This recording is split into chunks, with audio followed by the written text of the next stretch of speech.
Good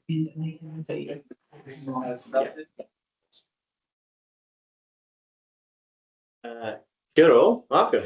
Exciting agenda, well, not agenda item workshop this morning with the structure plans to Kiriri and Central Wanaka process, some customer involvement. Looks like there's a lot of work ahead of us. I'd love to invite Liz and Cameron and Campbell to the table to present what they have.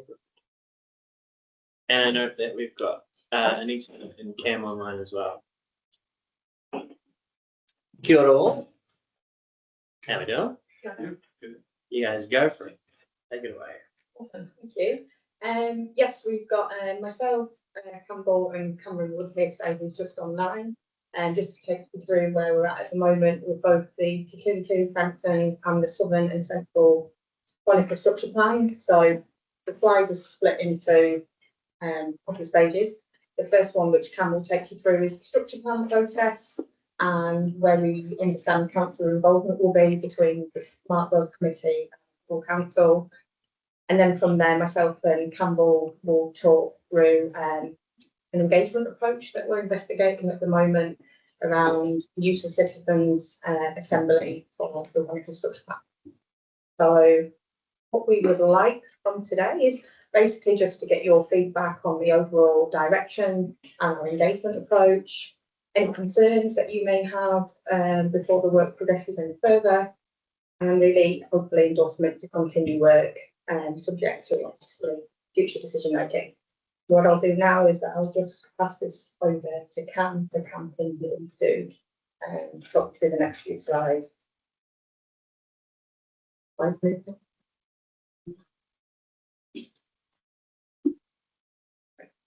Thanks, Liz. And I do apologise to the committee. I was hoping to be there in person and at Wanaka, but a little medical issue delayed me. So I'm online, but I will be at the council workshop on Thursday for the HBA workshop. Anyway, talking about the structure plan process and councillor involvement for these two structure plans, I'm going to just talk generically about the structure plans, talk about Te Kirikiri, and then hand over to Liz to talk about Wanaka. So I'm not sure if I move this. Oh, I can, look at that. It's amazing. Okay, so in terms of the process for structure plans, just wanted to remind committee members of where we're at in the process for these two structure plans. So you'll be aware that we had a spatial plan that was adopted in 2021 that set the 5 or 6 priority development areas that were identified in the spatial plan. Then it goes into the structure planning sort of process, which we're doing for both of these areas, and very similar to Kirikiri and Ladies Mile. And then once the structure plans are adopted by council, then it starts to turn into the implementation and delivery around whether or not we need to make district plan changes, how that might influence the infrastructure strategies and the long-term plans as they're moving through. So we're in the orange sector at the moment in terms of the structure plans for these two areas. Just wanted to walk you through sort of the role between Smart Growth Committee and the full council. So on the screen you'll see on the left-hand side is the delegated role for Smart Growth Committee, and on the right-hand side is the full council. And as you can see on the screen, the bold highlighted sort of words are the important ones in terms of the focus and direction for each of the committee and the full council. And happy to go through these, or if the committee members have any sort of questions around the roles that for each of these groups. I think it makes a lot of sense in terms of the, I guess, statutory obligations of the different committees, and it's nice to sort of be at the front face of it all as a committee. It's quite a bit more exciting than typical, so it's great. I guess one of the key things for us is that this process and the discussions that we have at the Smart Growth Committee flow through into those decisions, because some people around the council table, obviously when we get to the decision-making time, want to be part of all of the preceding parts. So making sure that the committee is kind of sharing with the broader council as we move through that part of those processes, so that we're not redoing what we do with the Smart Growth Committee with the full council. It's appreciated, especially being a member of the community board and having plenty of double ups. But I think as well, we've got other councillors, elected members here showing an interest, so we're always open to people being involved in it. But appreciate it. You can carry on, Ken. Brilliant. So we wanted just to sort of give you a little comparison between the two structure plans, just in terms of where they're sitting. What are some of the sort of focuses that both of these structure plans need to do? In my time doing structure plans, every structure plan is different, even though it may be sort of rezoning land for housing or being a commercial area. All of them have their own certain circumstances and issues that need to be addressed, and these two structure plans really are no different. We take Wanaka as a starting point. I mean, this area that we're proposing is a completely new greenfield area to Wanaka. We're a little unsure in terms of just how much capacity and densities are going to be achieved within the structure plan area. So that means we need to test densities a little bit more. We need to sort of figure out how the built form linking housing to commercial areas and to the wider sort of Wanaka area. So that needs to be done a little bit. There's probably a little bit more uncertainty about infrastructure transport sort of requirements in terms of some of the things that we know from, for example, Frankton. And probably the biggest point, which Liz will talk about later in the presentation, is the need for strong early engagement with the community in terms of, this is one of the first sort of structure plans for the area. We need to work through with the community what they want to see out of the structure plan and how we engage through the process that Liz will talk about sort of later. And then obviously the structure plan setting this future direction for Wanaka. Comparing that to Kirikiri, sort of Frankton, we already have sort of this area is zoned. Whether it's the right zones or not is still to be sort of determined and developed through the structure plan, but there's a lot of existing capacity. There's a little bit of greenfield land, but a lot of this is either in development or has developed. You'll recall from the last committee meeting, Frankton's already had a master plan.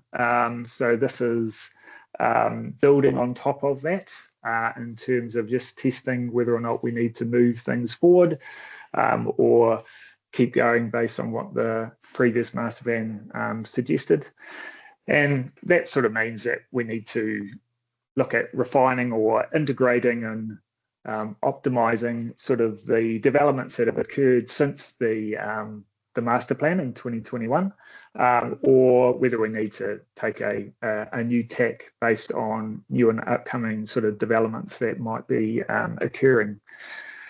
There are still obviously some uncertainties around infrastructure. We certainly know the issues around sort of Frankton, and they're clear to you as a committee as well. And the structure plan needs to look at how best to address those, build on top of what we've got at the moment, and decisions that council has made over the last little while around infrastructure provisions. So our engagement is probably a little bit more focused on how best to integrate, I think, the whole of Frankton looking at trying to come up with some really key outcomes for that particular area, and then focus a lot on implementation, as this area is in the midst of a lot of growth and development in there. And so a bit like Te Tapawai, we're wanting to closely sort of align existing areas into newer areas and help build that implementation sort of plan. So those are sort of the two sort of differences between the structure plans. Happy to take any questions you might have on that slide before I move on.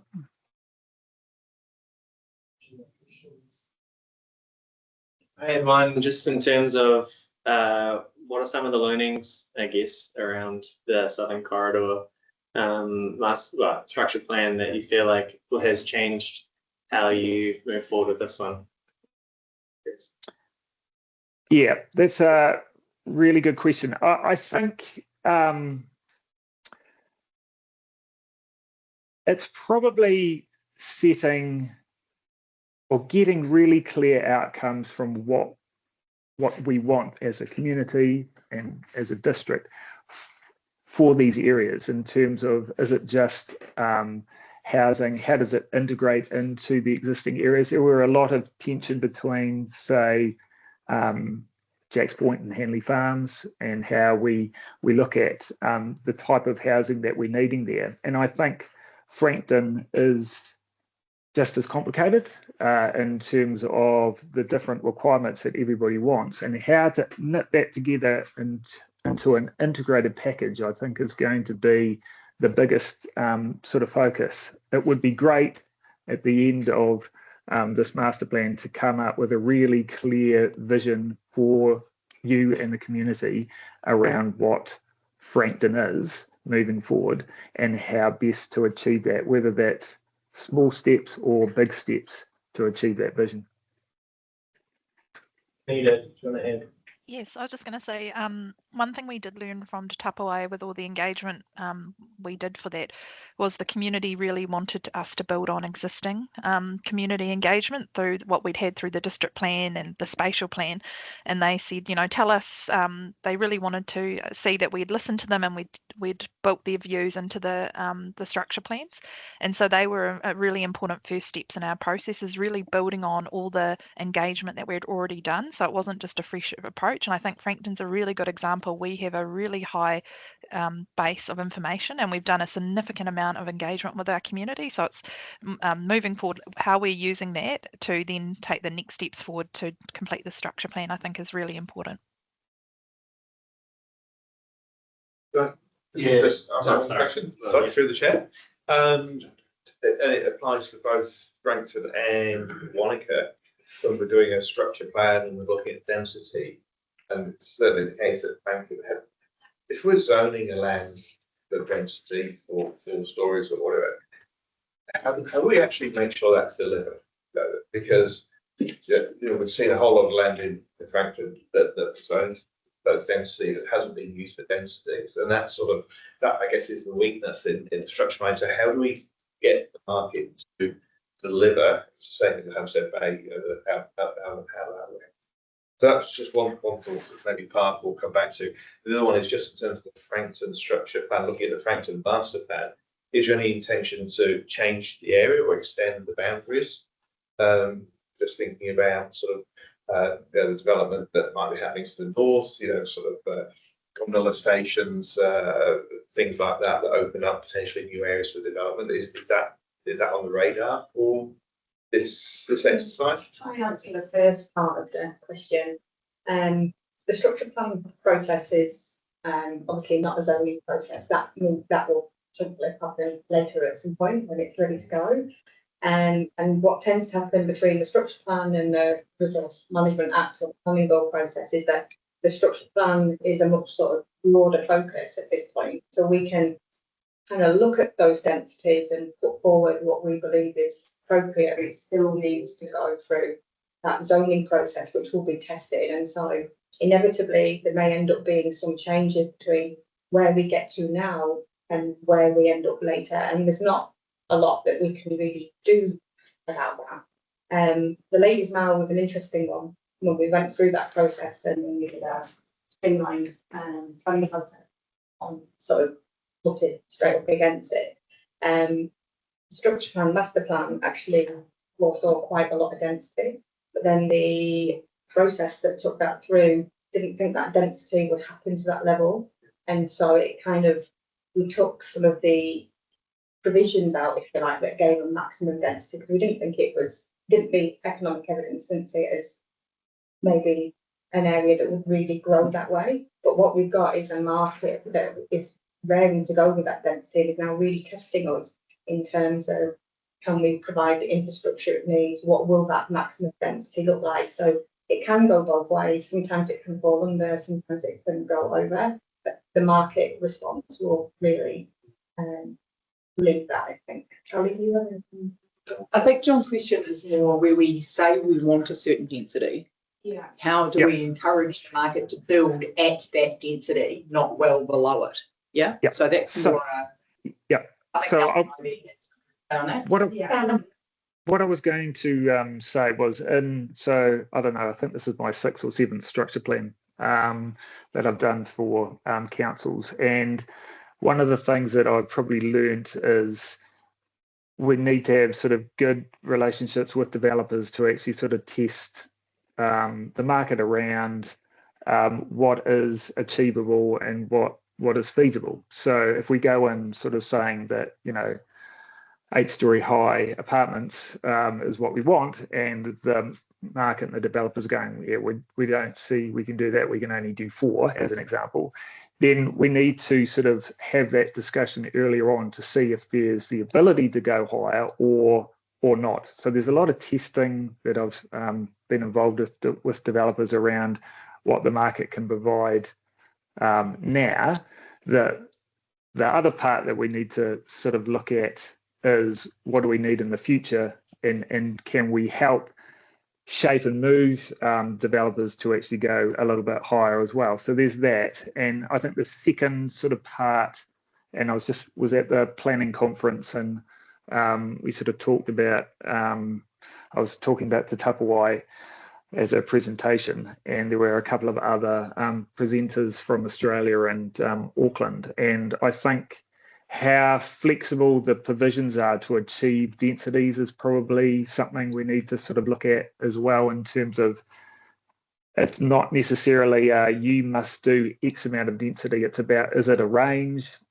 Is there some flexibility so that we achieve a higher density? It's just how much high density that we might want to look at. So that would be the things that we'd work with. And I think that would be really important as we work through the structure plan, to give you that sort of indications so that you can be aware of what the market's suggesting and what we might need, and then how can we actually achieve that. Thank you. Sorry, sorry, Nisha. Just a couple of things. In terms of the district plan, we do have levers that we can use or promote, especially at the notification stage, in terms of minimum density, so land is not wasted, essentially. And that was actually done in Franklin Flats B at the time. The density, it's a 20-year time frame between when that was done and now.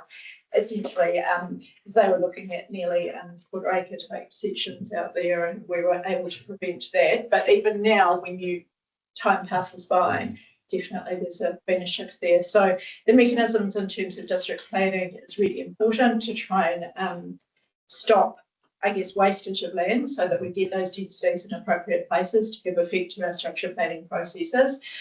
You've got to be mindful that they do go through a full consultative process as part of the first schedule, and Liz was really good in terms of understanding or explaining the Ladies' Mile process, whereas we were trying to hit some densities, put some minimums in. Those minimums through that process with the commissioners were heavily contested, that our market was not able to provide that, and they didn't want them. Space of 1.5 years, and that shift has changed. So even the discussions that we undertake with developers that is a sort of point in time, and our development community changes quite a lot, especially in those new greenfields areas. We see change in ownerships, change in understanding of what they would like to provide to that market, and simplicity is an example of that. So we just simplicity actually is exceeding the master plan density there, which is kind of we really need to be agile in those processes. But yeah, there are both statutory processes that we can use in terms of district planning and try and get some rules in there that provide some good frameworks, but also really testing as much as we can, as Cameron said, through that structured planning process is what we think is appropriate and how that is combined with the important stuff like the community facilities, the reserves and infrastructure. So we're creating really good communities.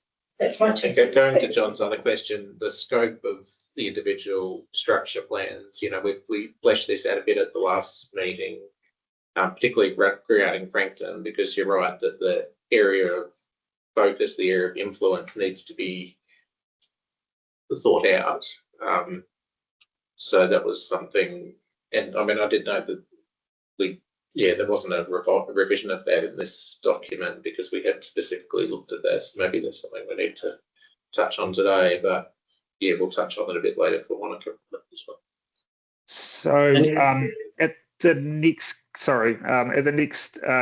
committee meeting, we were going to discuss the scope issue for Frankton and some of the findings from the foundation report. So happy to have that discussion with the committee. I was just going to give you space, Anita, if you wanted to add 2 cents. I was actually just going to say exactly what Ali just said regarding the tools that we do have available to for minimum densities and those types of things. So Ali succinctly summarised what I was going to say too. So thank you. So really renowned. Good. Moving on to the general approach.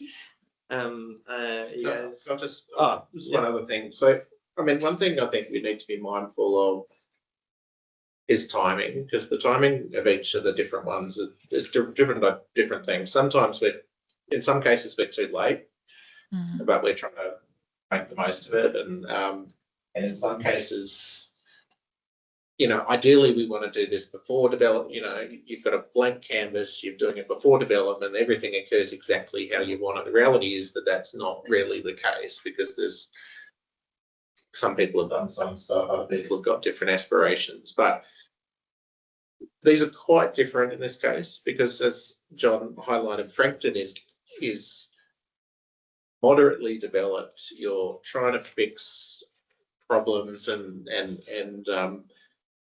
work out how to solve the transport problems and things like that.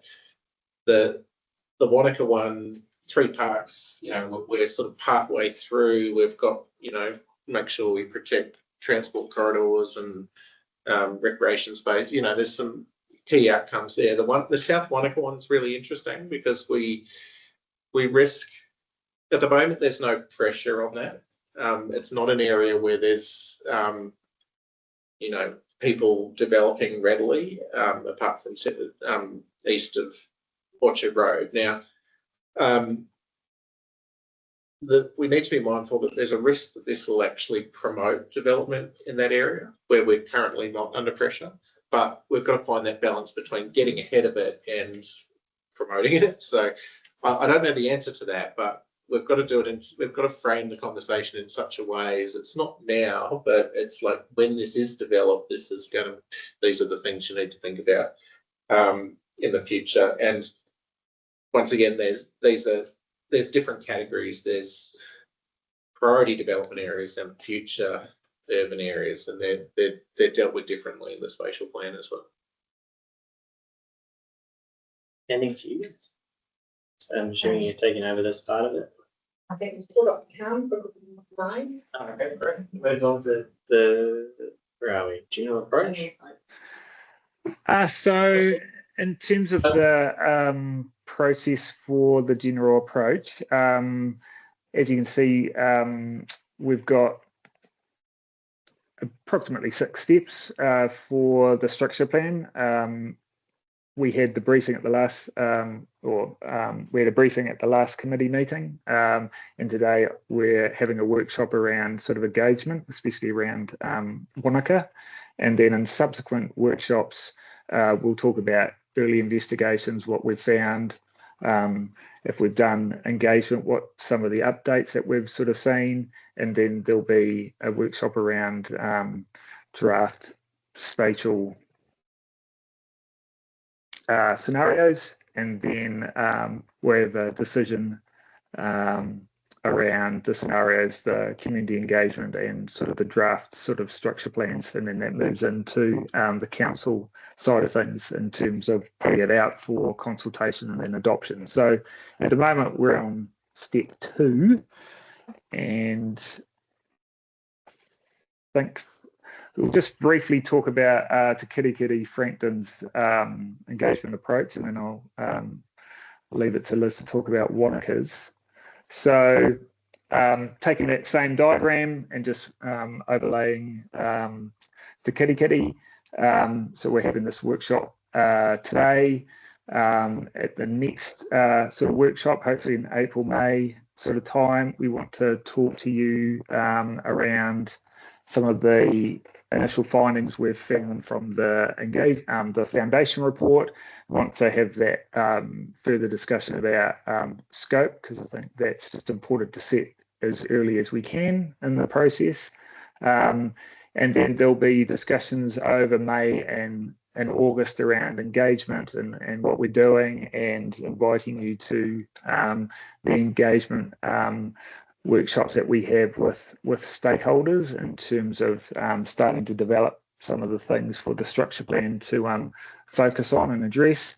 And then hopefully in September and November we'll have a really good solid workshop around some of the draft scenarios that we're coming up with Frankton in terms of land use and where changes may need to occur, how that's working in with infrastructure, and get your sense on that and your views.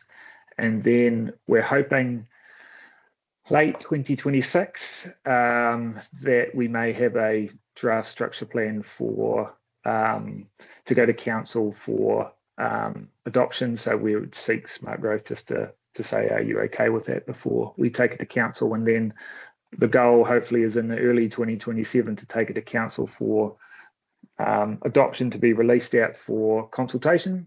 And then the consultation process will occur. There'll be a feedback loop to the committee around what we found, and then hopefully somewhere about mid 2027 the structure plan will be taken to council, hopefully for adoption. So that's generally what we're looking at. We are wanting you to be involved as much as you want to be. Some of the discussions we've already sort of talked about, I think, is really important. So we want to keep that dialogue going with you.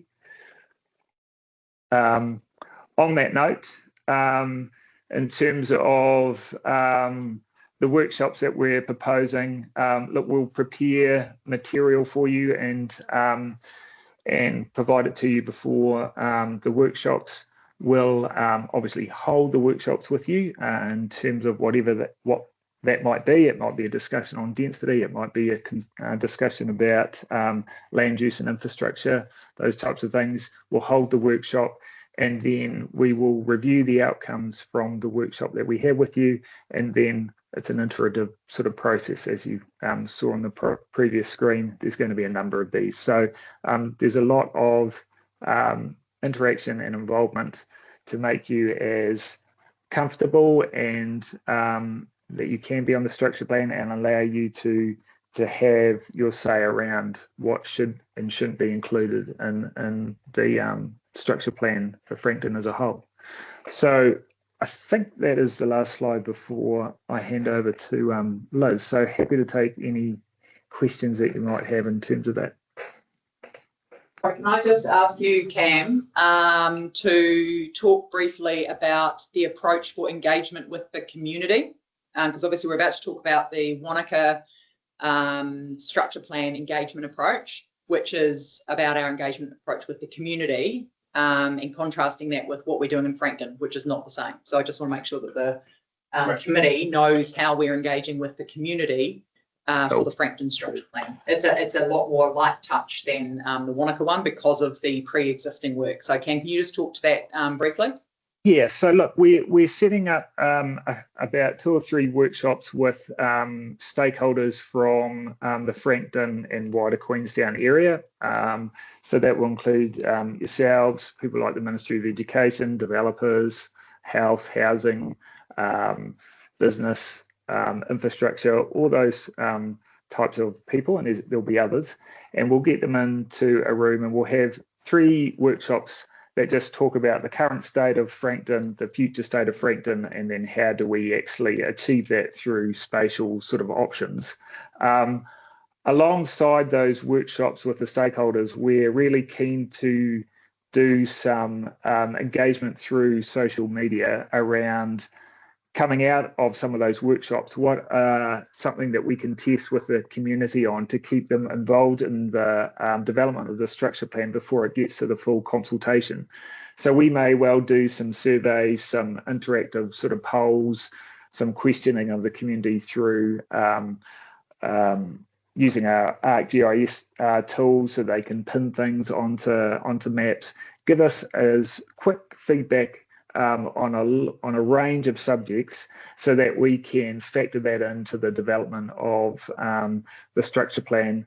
And then when it goes to council for adoption to go out to full consultation, the community is aware of what's going on. They will see what the process that we've used. We've seen some of the questions and the feedback, and they'll see how that's been put into the structure plan as a whole. So it's a little more interactive with the community at this stage because we're building on all of the material that we've had on the past. So that's the approach that we're looking at. Can I just suggest, Kathy see it from the community board as well. I know she's got interest in particularly the engagement piece. I wonder whether she might come up to the table. Yeah, you're welcome to join us at the table if you feel comfortable, or you're welcome to sit there too. Just, I won't hesitate to pipe up. Okay, great. It's a small enough room. Thanks. Yeah. I think I can finally hand it over to you guys. Thank you. Oh, sorry, just before we move on to Quentin's question before about the scope and to John's question about, the scope, just checking in that what Cam said was that at the next step, that the next session will be about the scope of the Frankton structure plan. So that's the point where we can have a more detailed conversation about the kind of boundaries around which. Yep. Cool. Okay. Sorry. Let's go.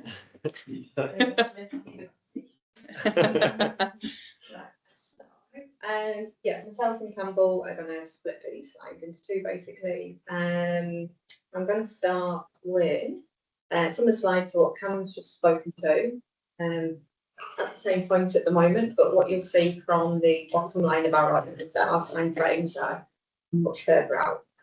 One of the things we have to be really mindful of in this process is the use of our internal resources, especially our infrastructure and transport team and our policy team and others. And we need to be very cognizant that they're working on the Frankton plan. They've got the water services, CCO stuff happening. There's going to be a lot of drag on resources. So we do need to stay behind that. And our timeframes aren't exact at the moment because we're kind of monitoring the situation as we're going and trying to sort of stay behind while still doing enough that we can keep moving.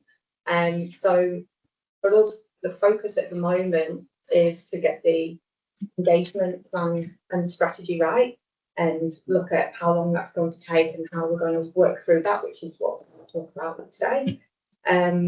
We have begun some early investigations, that is getting the stage 1 gap analysis hazards assessment underway, which Katrina Lamont is leading.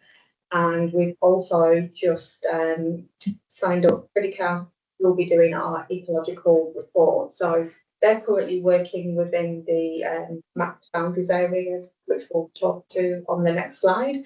But that's basically early investigations, because it really helps us just understand what those constraints are within the structure plan process before we move on to any later more detailed technical work around infrastructure, transport strategies, urban design, or even what form that urban density will take. Anyone have any questions on that? Thanks.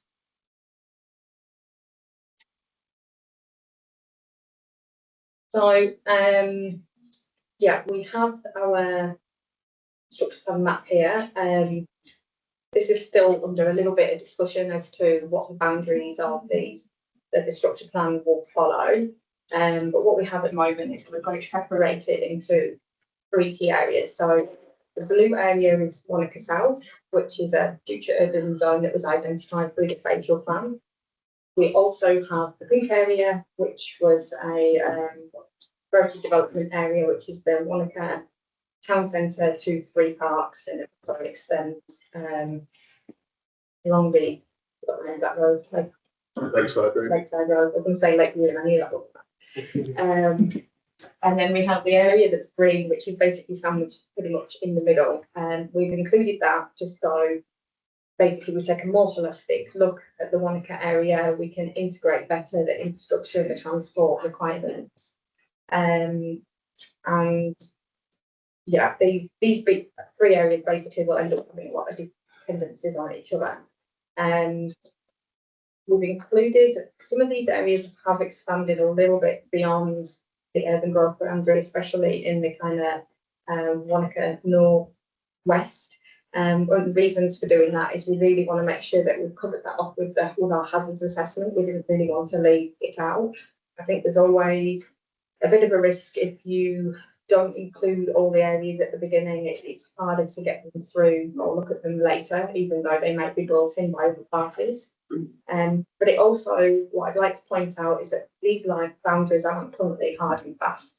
I think it's a useful starting point in the beginning, especially working with the community. What we'd like to do is really test those boundaries in terms of whether they extend us far enough, whether they need to be brought back, be able to get all that hazards approach taken to it.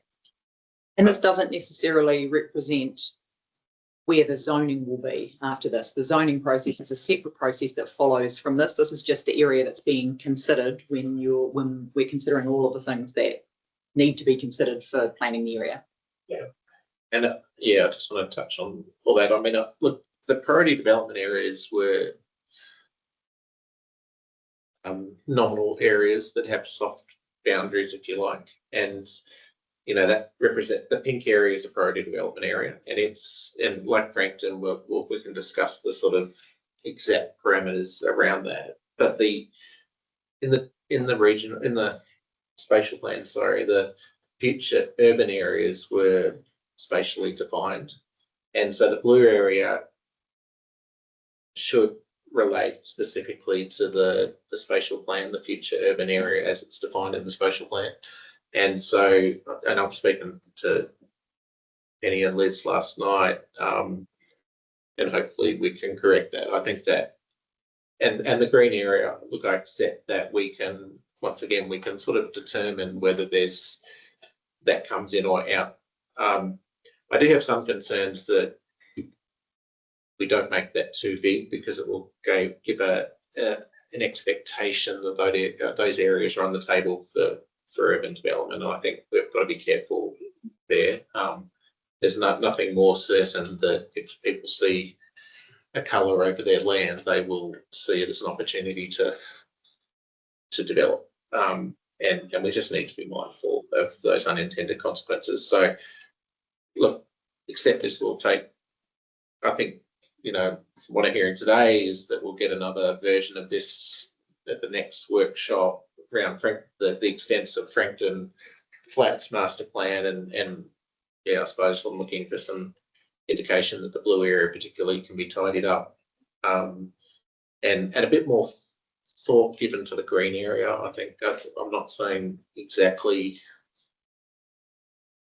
I think Anita has a comment. Yep. She wants to make about what's behind the green area in particular. The blue area should match what's in the spatial plan. The green area, though, will pick up anything that basically differs. Yeah. But I think Anita would like to explain. the basis behind that.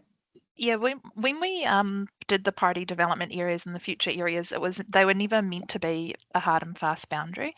And essentially, in particular, the green portion, the southern bit, that was actually indicated as a growth area, potential growth area in the spatial plan, and then it was pulled back in the approved spatial plan.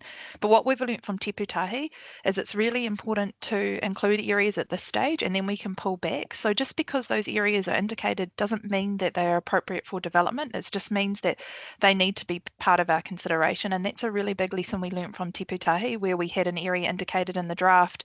It didn't come through in the final, and then we ended up having issues at the hearing, and that was subsequently approved. So at this stage, it's just looking at it holistically. The reason too these green areas are like that is because that's the ONL boundary, so it's all the land within the ONL boundary. What we know in particular about that green area is it's really hazard prone, so it's something that we do need to look at holistically. We've looked at talked to the ORC about this. It's really important we consider that as a holistic area. It's also that sort of northern area. It follows generally as in alignment with the Wanaka 2020 structure plan. So it's really building off work that's been done in the past. So it's really, just moving forward from that. But a really key point at this stage, this is just an initial scope. It doesn't mean that we are going to recommend any changes in those areas. They're just part of the planning of that structure plan and that broader planning assessment. Yeah, and look, I get that, but I don't agree with you that. I feel like there's a lot of presentation we need to keep moving through. So I take the point, and I think it's important that we keep progressing just so we get through all the material and then bring some conversation at the end, if that's okay with you. I don't mean to hamstring, I'm just keeping nervous around what we've got ahead of us. Okay. Yeah, so I'll just move on to now getting into more engagement approach and structure plans. So obviously, engagement is a really critical part of the structure planning process, even though a structure plan itself is generally non-statutory. But they are super important documents as they help shape the land use and our infrastructure planning and our growth sequencing. They essentially provide our strategic foundation that later feeds into our district plan changes, our infrastructure strategies, and then our funding decisions through their LTP. Whilst it isn't a statutory process yet, it does set the direction for our future statutory outcomes. And that's something that we need to be really mindful of all the way through, that what we're doing is that we're setting ourselves up for success and not doing something that will ultimately lead to it failing. One of the things we really want to focus on for Wanaka, especially given that we've got the time, is really early and robust engagement. Early engagement really helps us ensure that our structure plan reflects our community values, management aspirations and values, and our stakeholder priorities. So it doesn't just become a series of really technical inputs. Done early enough and done properly, it can build transparency and trust, and it can show how the community input has informed all the options and trade-offs that we're trying to test. Ultimately, it should help reduce risk and improve outcomes, noting that, as we spoke about earlier, there still has to be, or still will be, RMA processes to follow, and these things can and likely will change, especially the more time that passes in between. That's just the nature of it. But what we can do now is make sure that we put our best foot forward in terms of really good engagement. And that will hopefully make our future decision making a bit more efficient and more robust and equally more defensible, which is the important.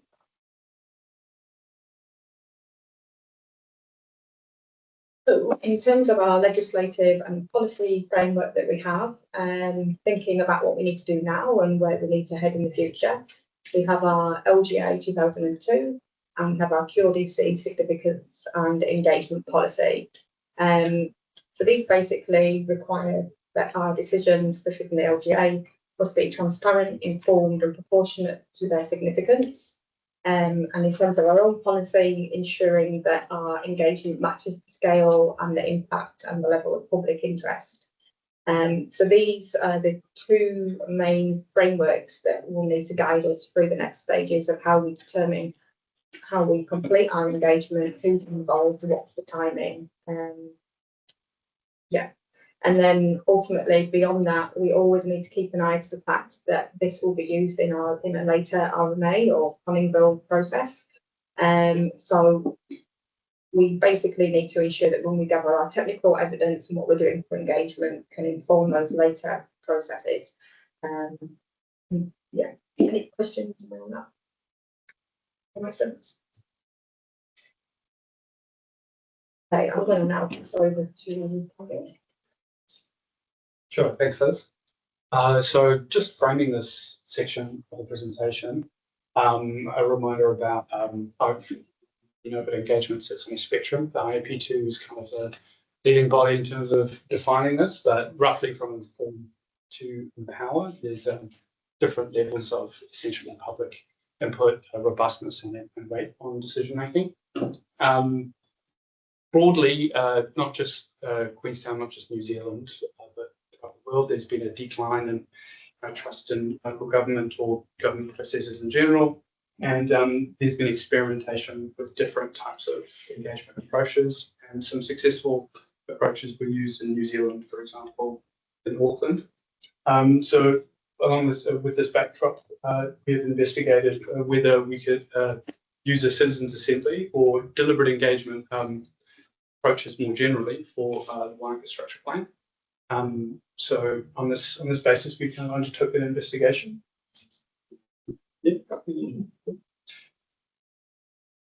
So just a recap about what deliberative engagement is, just trying to define it. Essentially, it is a type of engagement where there is emphasis on deliberation, so the pros and cons against a certain argument, as opposed to the aggregation of preferences, like a voting system. So the legitimacy of a deliberative process comes through the quality of the arguments given and the robustness of the conversation being had, as opposed to the amount of people feeding into something. A good analogy is having 1,000 people think about an issue for 5 minutes, or 50 people think about an issue for 3 months. And that is kind of a difference in how you would kind of frame those two processes. They all obviously have their roles, but a deliberative process has a specific role in that it is used to address kind of complicated problems, which take a while to understand. And so that's a good use case. We'll go into that later. But the main key features of them are random selection, emphasis on debate, understanding a complex issue, having experts and other stakeholders feed in to the process, and then time to understand the complexities of an issue. Often you see people's opinions change, as well as the goal of consensus and increased weight. And just to clarify that, a lot of the times these are used to increase the robustness of a variety of engagement approaches. It's not a replacement. It's another element that is added that can be used to feed into other democratic processes, like such as hearings or other types of wider engagements that are done. Any questions so far? Probably already knew that. Just to frame it, yeah.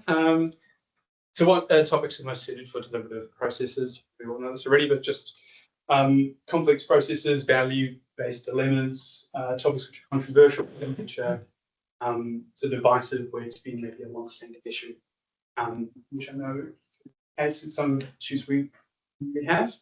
In local government, deliberative process is actually used quite a lot. So if there's a big report, OECD catching the deliberative wave, it's kind of a seminal report in the space, show that over 50% of these processes are at local government level. I think we're just very much on the coalface in terms of, close to the community, understanding the complexities of these issues. So the reason why it's used in these types of cases is actually makes a fair amount of sense when you're looking at the type of engagement approach that it's suited to. And then, so just at a kind of very basic look, we can get into it later, but the Wanaka Structure Plan does kind of fit these broader criteria of problems. Yeah, it is complex. There's lots of technical information that needs to be understood. It's obviously got high community interest as well. So that's kind of a good basis for that. Question? Yeah. I'm in my mind thinking, how relevant is the question now, or do we whip through the presentation and we get to a discussion at the end? Because I think there's a lot of us that are really interested in this, and I want to give time for people to ask. But Cool. I want to also make sure to value the work that you've done. Is it relevant to the exact point? Or? Yeah. Well, I think so. Okay, go You for can it. be the judge. Yeah. No, not good enough. Let's move on. It's going to be like that. I love it. Why not Franklin? I think the main part is the fact we've already done quite a lot of engagement in Yeah. Frankton, which Cam touched upon earlier. There's also a difference in time. Yeah. Frankton will become a really important area within our regional spatial plan In a and bigger some of picture the sense. bigger picture sense. And so there's a bit more urgency to that area. And as I was going to call you Quentin. That's all right. You call me Quentin.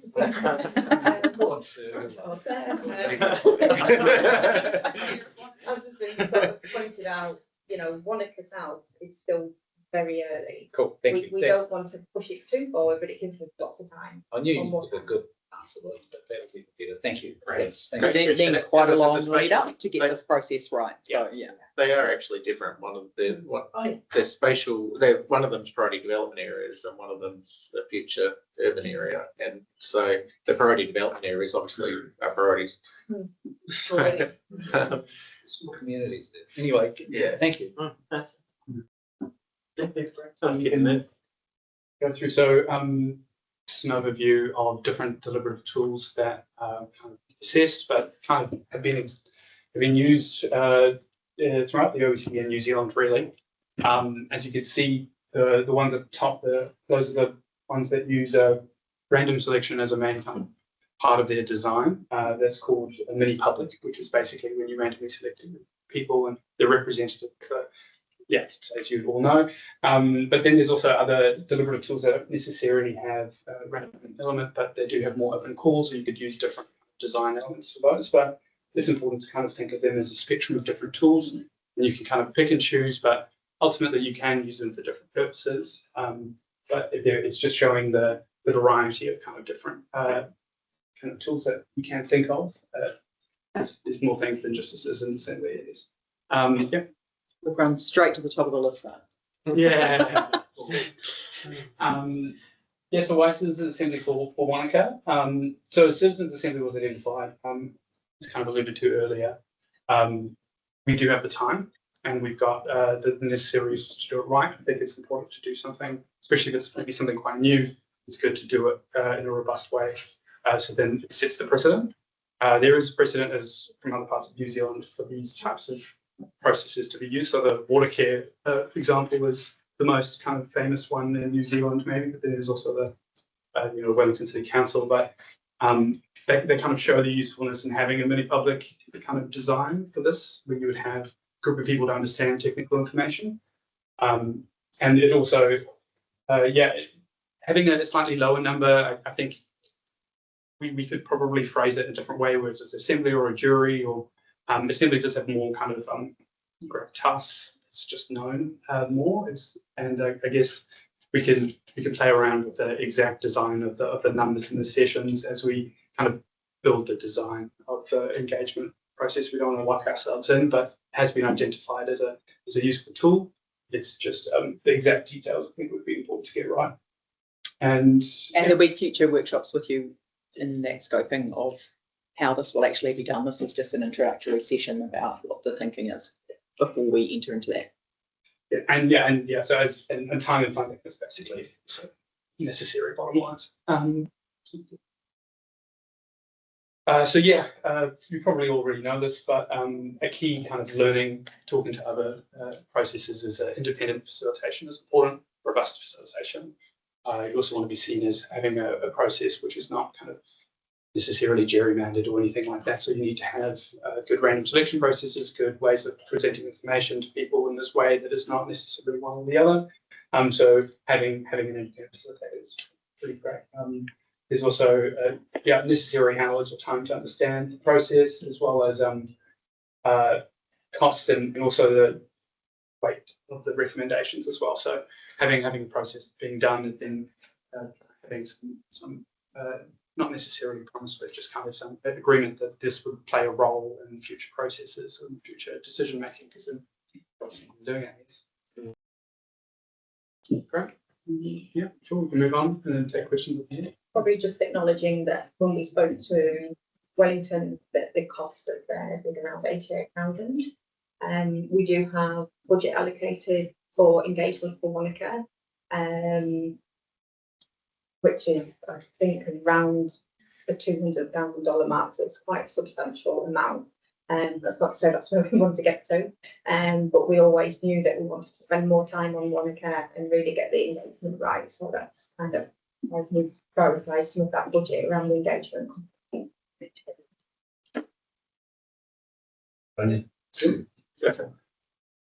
How is selection done? Is it like jury selection where you have no choice, or? No, that would be ideal, actually. But no, so for Watercare and for Wellington City Council, we'll probably use the same methodology. And this is kind of the internationally recognised methodology, is a two-stage civic lottery. So essentially, the first stage, you would get something in your mailbox to say that you've been randomly selected. The database that you draw from that could either be the New Zealand postal address database, where you just randomly select, let's say, about 1,000 people. Usually you'd want to send maybe about 5,000 to 1,000. You'd expect about a 5% to 10% response ratio of people to say, yes, I want to be involved in this after being randomly selected. So you'd get something in your mailbox, you'd say, yes, I'm selected. You'd fill in your demographic information. That would go into a pool, which is a EOI pool, just an expression of interest. And from that pool, you would randomly select the mini public, which would be 10 to 20 to 30 people, depending on how many people you want. Generally, you'd want 10 times more people in the EOI pool than you'd want in the final say. So if we want 20 people for Wanaka, we want 200 people with in the EOI pool. The reason is you want to get a demographic spread of people through age, gender, ethnicity, ownership, depending on what variables you want to use to stratify for that. So it's randomization from the first point, which is pure random, and then the second stage is randomization, but it's stratified to look and represent the city in terms of age, gender. So yeah, and so there's an open source tool that you could use for that. New Democracy Foundation has one. It's pretty good. Correct me if I'm wrong, but Campbell ran that part of the process for Watercare's process, so he could tell you a lot more detail, but we won't go into that today. Yeah. Yeah. Just reflecting on the conversation we were both part of earlier this week, and at what point do we talk to Mana Whenua and say, this is what we're thinking of doing, and how do you see yourself being on that journey? Because I think that was something that's probably, even before we, sort of leave this workshop, there should probably be a thought, and whether that is through our traditional Okaha family partners with Wanaka directly. I don't know. I'm just throwing that one onto the table. We have actually had a discussion about that, because the whole do you want to talk about what we landed on? So what we kind of talked about was, rather than, and we talked about discussing with Mana Whenua what their preference was in this case, but rather than inviting Mana Whenua to be part of the randomly selected sample, that we actually included them on our side as presenting to the group about the implications and the considerations from a Mana Whenua perspective. So we would be presenting the things that are within the remit of council, but we would have Mana Whenua with us talking to the group about the Mana Whenua perspectives on the work. And so that would be taken into account by the group. But we would also want to engage with them. Obviously, it wouldn't be just, surprise, here are our views. We'd want to be engaged with them first about what that work was. But alongside the development of that broader engagement framework with Runaka, which, as you know, is in process, whether that's directly with Runaka or via Tami and Okaha. In this case, it might be Tami and Okaha, because this is a more traditional, although this isn't a traditional process, this is a RMA process. But I think that would be a question that we put to mana whenua about their preference for which way, who we deal with. This has got a kind of slower burn for it. So the urgency of doing that before we've had that next mana to mana discussion, we need to work, we're just working through that with Anne.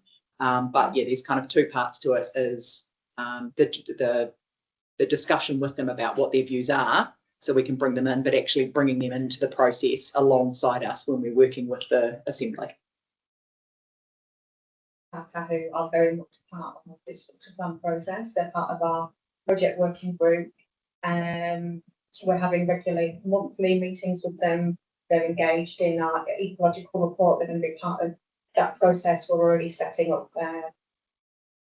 a meeting to have our first viewing with them. So they're very much part of this. It's not something that we're being. So that's Tammy and Okaha though, right? Yes. Yeah. So what John's referring to is this discussion that we're in at the moment about direct engagement with Runaka versus Tammy and Okaha, and how we navigate that for future pieces of work. But that mechanism that Liz is talking about has worked really well for previous, for the spatial plan and for previous structure plans. But actually that conversation we were part of this week indicated that the spatial plan discussion maybe hasn't extended as broadly as we would have liked. So From way out in the back, Kathy.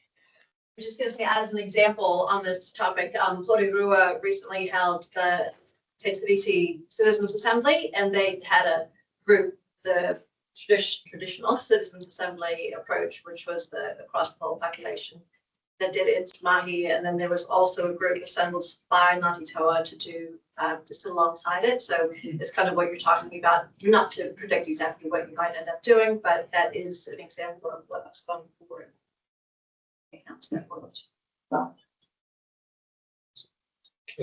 well, I think we should talk to them to see how that process worked. Just to clarify, pretty keen we just discussed it. Is there anything you wanted to get done through the presentation that we haven't seen?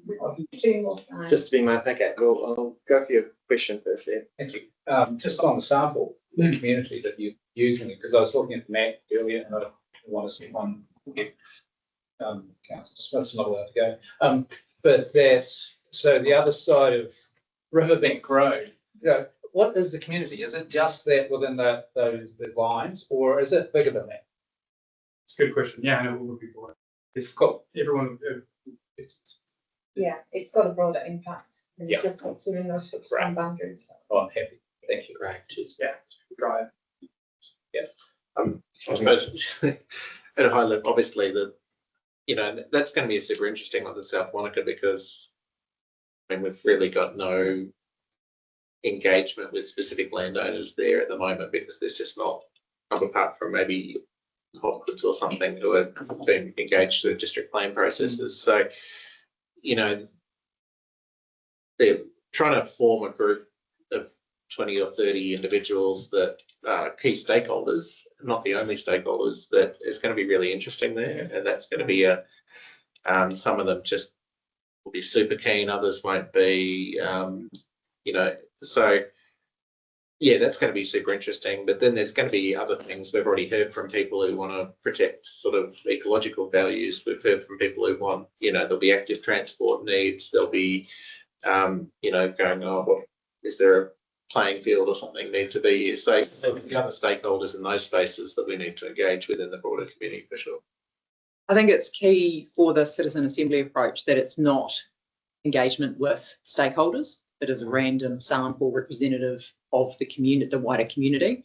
There will be other opportunities for specific stakeholder interest groups, because that's really what you're talking about there, is people with specific interests, to bring that into the considerations as well. Well, that's probably something, and I think it's worth differentiating that, because you will need to engage with landowners, but you don't want them to be the primary driver of the outcome. So if you're doing citizens assembly, you don't want 17 landowners and 3 other people there. You want a sample, representative group. Yeah. And then so there's almost 2 things running parallel. Thank you. I love the idea of the citizens assembly, and we've been talking about it for many, many years now. So it's good to see it come to life. One of the things that I'm really curious about, and you mentioned Porirua, how do we make sure that that disadvantaged part of the community is actually at the table, but also have that psychological safety to stay at the table? Because I could imagine that the pool's going to be quite small of that group, even though it's quite a large group. How do we get them into it to be accepted into the Citizens Assembly in the first place? Then as you have multiple sessions, they may not feel very safe about staying there, and they may drop off, and then we lose their voice completely. So it'll be, as I said, very fascinating, especially with that Porirua example. I'm sure they had thought about that and how we make sure that happens here as well. And to Q's point, Wyndham's point, developers are on one side, but then we've got, as I said, that sort of very quiet, disadvantaged part of the community. Maybe have childcare or their English is not great or whatever it might be. Yeah, exactly. They get pulled in. I mean, the Ladies Mile, for instance, was probably more a landowner's engagement model, wasn't it? And then we did some public consultation on the back of that. So this is a shift, and got to work that if we don't want to be developer led, we've got to sort of provide a different means. So I've been approached and been out and met with a landowner down there who's terrified that they're going to lose everything they've spent the last 20 years building on their property, because this is going to force them to do something now. So it's a very different approach, and they're really worried about what does this process mean that they have to sell. So there's a whole range of views from the landowners. That did come through Ladies Mile as well. Whilst we had the west side that were chomping at the bit, basically, that started 10 years ago. Certainly towards the eastern end, landowners, whether it was the Pet Lodge, or the land adjacent to that, and especially the land abutting Fretwood, they were absolutely very against any form of development and were very worried about what that might mean for them. And it is in some ways easy enough to say we don't need to give effect to the zoning when that zoning happens. They don't, but the Pet Lodge was a good example of going, as soon as that development happens on our doorstep, that totally impacts everything that we do, and we cannot continue. And so you do have to have quite a bit of very delicate developer engagement that happens alongside the resident association development, which is what we did. So we had a lot of developer discussion because it is their land that's being impacted. But ultimately, for Ladies Mile, when we worked on that, we did 3 or 4 very large engagement pieces with the Residents Association and the community, which were very well attended, to try and keep them, support them guys through the process, because they are impacted too. We were all coming out onto the same roading network. Everyone is impacted by that level of development that's going to occur. But it's an important one where you're always at that point of, well, if we do something now, it's suggesting something's going to happen and something will happen. But if we don't do something, then there's the risk of we've got no structures in place for fast track plan changes or anything else. And it's a really hard tightrope to walk, and I don't have any good answers on how we can perfectly manage it. Other than being very clear around when we believe something may need zoning or upzoning, or when we can provide infrastructure or transport to try and guide timeframes and people thinkings about when something could happen. Are they concerned about additional costs because of infrastructure they'll need to pay a proportion of it, which could be a development levy imposed by a cableway operator, less likely here? Or is it the fact that the values will go up, so that they envisage that the rates will go up, or is it reverse sensitivity that the hotel might not be? We've already, even recently out on Riverbank Road, we had a landowner who was holding out and had been there, had very strong emotional attachment to their land, and eventually realised that wasn't the place for them anymore.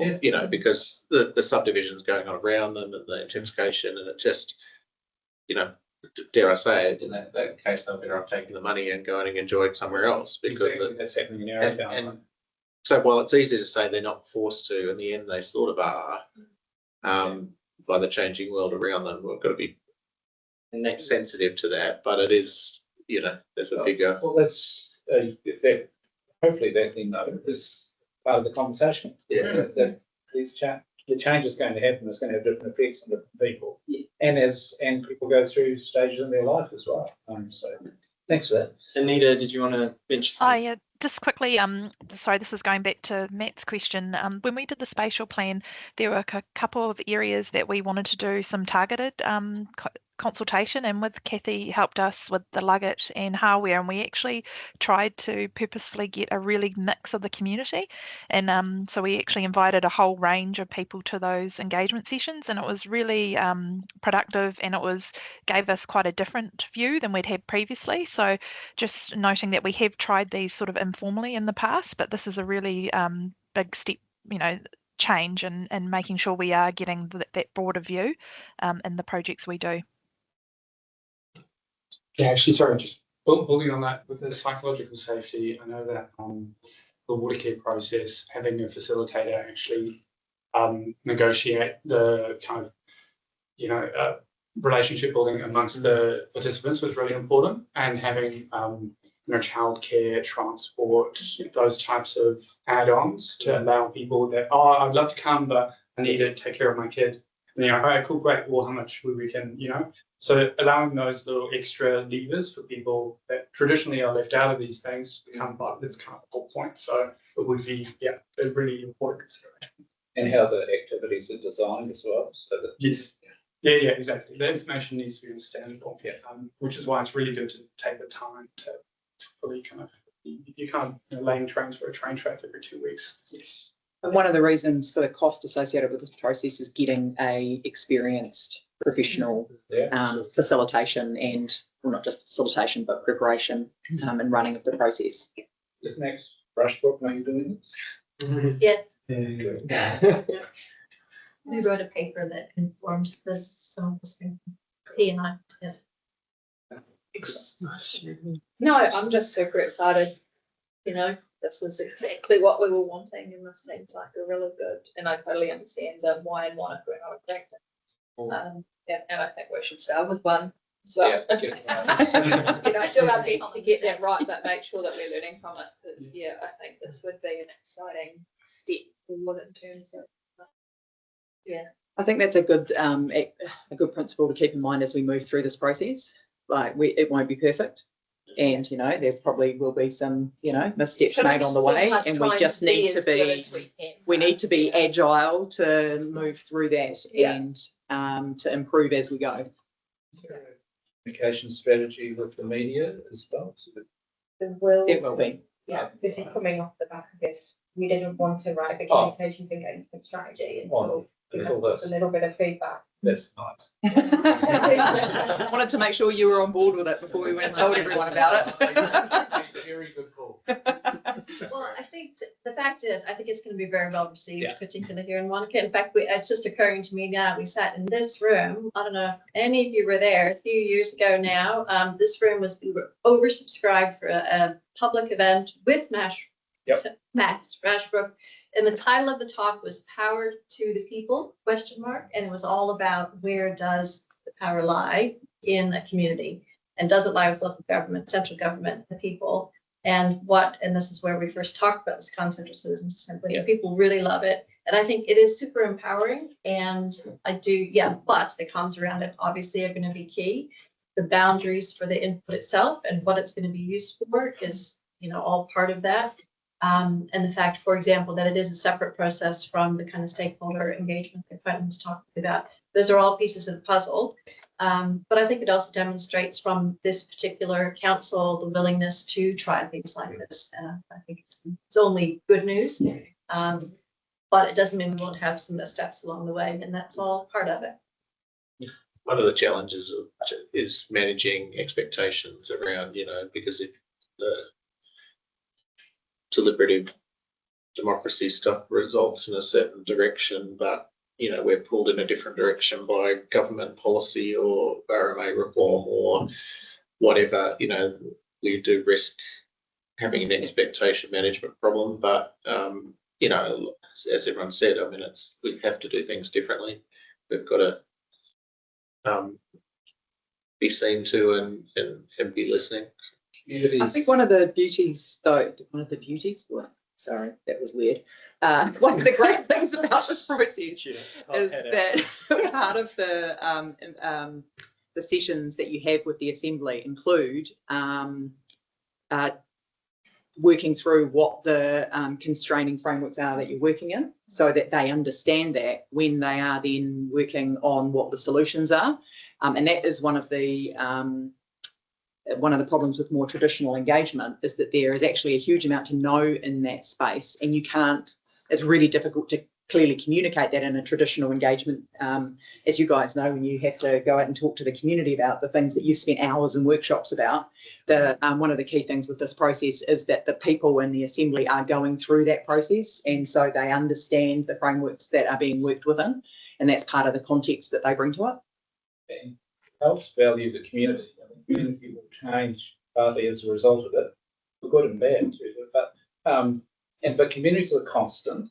They're there. They're going to be there in the future. They'll be bigger. There'll be more communities. They'll change. Governments though come and go. So we're here to represent the interests of our communities, with a view to what governments are doing. But this is an opportunity to do the right thing in the right place at the right time. Did you? Yeah, just a couple of questions. Firstly, because we'll be out, is the further cost of doing this, which I think is great. Does that just come from the up-to the ratepayers, or is that something the whole of the district is contributing to? Because I'd like it to be the latter, for obvious reasons. I'm not sure where that money comes from. And then the other question was, is there a decision point from council lead, or can you just start on the process? The budget is just from Anita's budget, which is from the general rates overhead pool. Yep. So I'm pretty sure that comes from general rates, but we can get Catherine to confirm that. I'm almost positive. Yeah. So across the district. Yeah, just like the Frankton structure plan will be paid from the same budget. So and all that strategic stuff is all the strategic, just anything in this space comes from the central budget. But the other question, I don't think we need a decision point from you on this, because this is part of our operational process. It's part of the structure plan process. But what we wanted was, I guess, endorsement that, well, not endorsement, just we wanted to put the process past you, make sure you're comfortable with it before we continue, which it sounds like you are. Yeah. More than comfortable by the sounds of it. Maybe we didn't think you were uncomfortable, but cheerleaders even. Yeah. Report it to the right committee. Yeah. I wrote down some notes, my 2 cents. I agree. I think, the community seeing this as spending money on residents and not consultants, it's going to be a really good way to frame that. And then I think, empowering the locals with their decisions. There's been a lot of calls around active transports and links. How do we get to 3 parks from Orchard Road, and all those other sort of more holistic discussions that I think are really relevant to bring up in these points. Looking at transport as a holistic way of getting from A to B, regardless in cars. I think given our mayor's role in facilitation of community-led initiatives and Mitch's involvement in shaping our future, I think you've got emphatic support from the values of this council.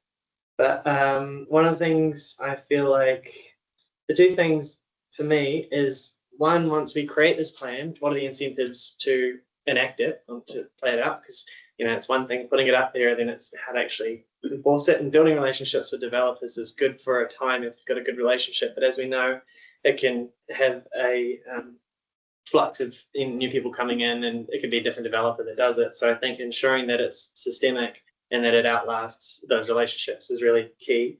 The other thing was the level of communication. The structure plan on the Southern Corridor felt quite dense and really technical. It's hard to have a level of understanding that was, a short 5 minutes, an hour, 5 hours, an expert kind of level. So looking at it as going, how are people who are going to see this on a poster going to understand it? How are people see this on a title? Just the hierarchy that shares a story. That's where I feel like sometimes the value of it is whether we get people who embody it and understand it and see the vision. So that level of visual communication, I think, is really for building consensus and also ensuring that it sticks. So yeah, those are the things. But it's great. It's very exciting. It's really cool. It feels very much like the initiative that I think, you know, we're all hoping for smart growth. So I really appreciate the work done on it, and yeah, look forward to seeing it as it evolves. So thank you so much for your work. Thank you. Awesome. Thank you guys. Thank Cool, you. yeah. Nice. Yeah. You're like, we weren't judged.